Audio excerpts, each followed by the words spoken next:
Welcome to our channel. Today we how to disable QuickBooks Online recurring payments step by step clearly.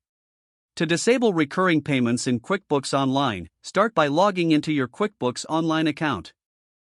Once logged in, navigate to the left-hand menu. Click on the Sales tab. From the Sales menu, select Customers. Locate the specific customer whose recurring payment you wish to disable.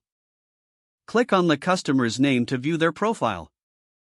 In the customer profile, scroll down to the transaction list. Look for any recurring transactions associated with that customer. Click on the recurring transaction to open its details. Look for the option labeled Edit. Select Edit to modify the recurring transaction settings.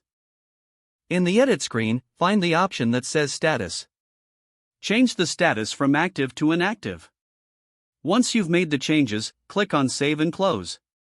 This will disable the recurring payment for that customer. To ensure the changes took effect, check the customer's transaction list again. You should see that the recurring payment is no longer active. Repeat this process for any other customers with recurring payments you wish to disable. If the page does not load, refresh the browser or try again in a private or incognito window. Make sure you are using the correct email address, then retype it carefully to avoid small typos. If your password is not accepted, use the Reset option and create a new strong password you can remember. Check your spam folder for verification or security emails, then complete any requested confirmation steps. Enable two-factor authentication if available to improve account security and reduce unauthorized access risk. After signing in, review your profile details so your contact information and settings are accurate and current. If you see an error message, note it down and try again after restarting your device and internet connection.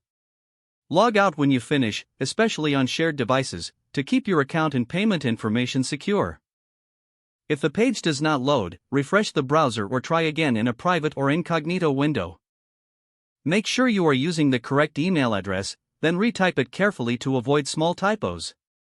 If your password is not accepted, use the Reset option and create a new strong password you can remember. Check your spam folder for verification or security emails, then complete any requested confirmation steps. Enable two-factor authentication if available to improve account security and reduce unauthorized access risk. After signing in, review your profile details so your contact information and settings are accurate and current. If you see an error message, note it down and try again after restarting your device and internet connection. Log out when you finish, especially on shared devices, to keep your account and payment information secure. Don't forget to like this video and subscribe to our channel for more step-by-step tech guides.